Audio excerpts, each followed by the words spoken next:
Vegas, and that apparently applies to the Mandalay Bay shooting as much as anything else. Within 2 hours of the Las Vegas massacre, authorities announced that 64-year-old Stephen Paddock had acted as the lone gunman, officially making it the deadliest mass shooting committed by an individual in the history of the United States. But 2 years later, there are still many questions with no answers. Videos from the event show no muzzle flash from Paddock's window on the 32nd floor of the Mandalay Bay Hotel. Photographs show that Paddock's windows were intact during the shooting. Police inside the room after the shooting said there was no broken window. Do not have a broken window.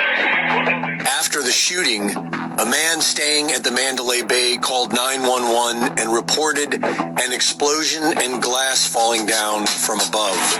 911 emergency, Brown 15968. Do you need police, fire, and med? Okay, and I just heard what sounded like a explosion above me, and then glass coming down around me, or right outside the window. Later that night, BBC television showed one window being broken. By the next morning, there were 2 broken windows. Several witnesses claimed there were multiple shooters. Sounded like there were a dozen shooters. It sounded like more than one machine gun. The New York Excalibur shooting was right outside. It wasn't inside. It was outside. We saw the muzzle flashes. I'm waiting for somebody to come through that entrance because it sounds like they're on the ground. I knew we were getting gunshots that were closer to us than where they originally started, and that's when we knew we had to run. We all started running, and they came in. The shooter in front of Hollywood. Multiple shooters. Multiple shooters. It has to be. There was also shooting going on inside of the Mandalay Bay.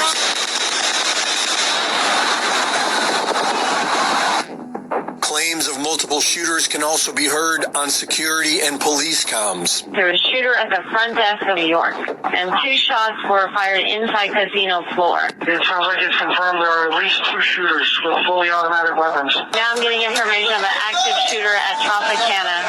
Has advised bomb squad to deal with the issue over there at Luxor, reference to the 445 device.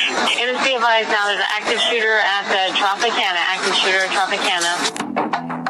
In one video, we see what looks like a weapon firing from a window 6 floors above Paddock's room in the Four Seasons, which is owned by Bill Gates and Saudi Prince Al Walid bin Talal.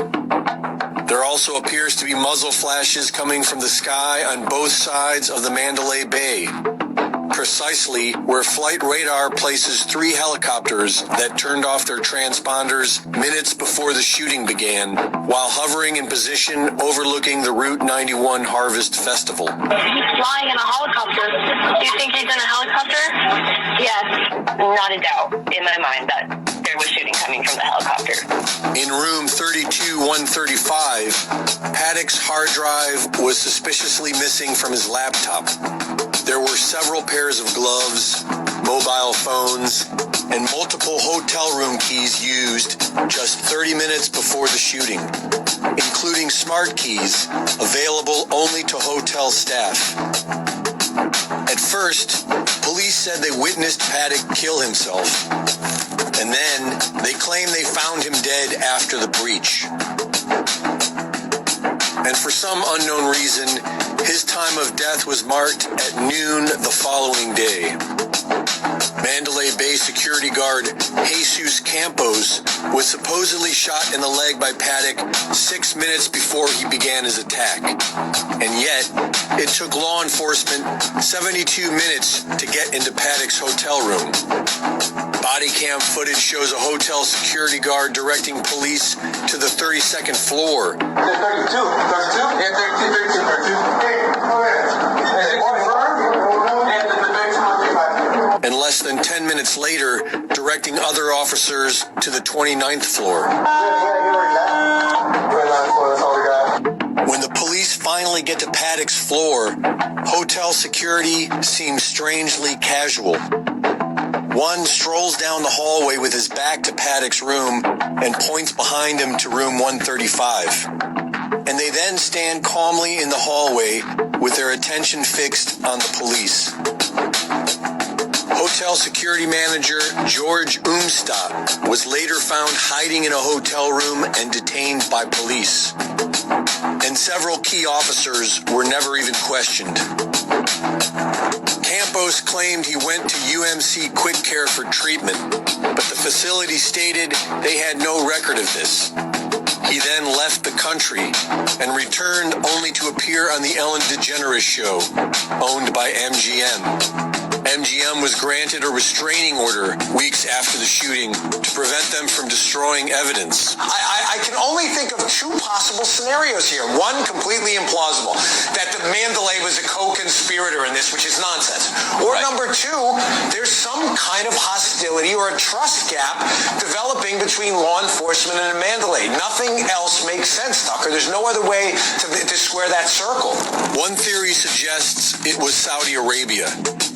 Just 3 months before the Las Vegas massacre, moderate Mohammed bin Salman, known as MBS, was made the Crown Prince of Saudi Arabia and was met that same day with President Trump's personal show of support.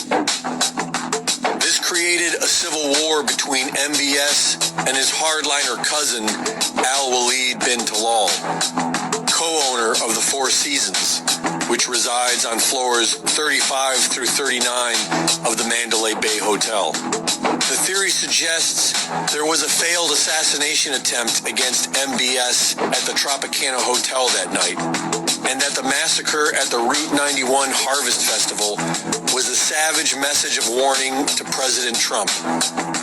Stephen Paddock was a pilot, and according to this theory, a gun runner for Prince Al-Walid bin Talal. This would explain Paddock's wealth and access to the service elevators at the Mandalay Bay. And when the assassination attempt failed, Paddock became Talal's sacrificial lamb rather than his getaway pilot. The prince had Saudi military helicopters in the area at the time. 4 weeks after the Las Vegas shooting, MBS had his cousin Prince Al-Walid bin Talal and 10 other princes arrested on corruption and money laundering charges. We don't know if this theory is correct, but a year later, the case was closed. And we are told there is nothing to the story but the 64-year-old lone gunman with no motive, Stephen Paddock. There's no conspiracy between the FBI, between LVMPD, and the MGM. Nobody is attempting to hide anything. For Infowars.com, this is Greg.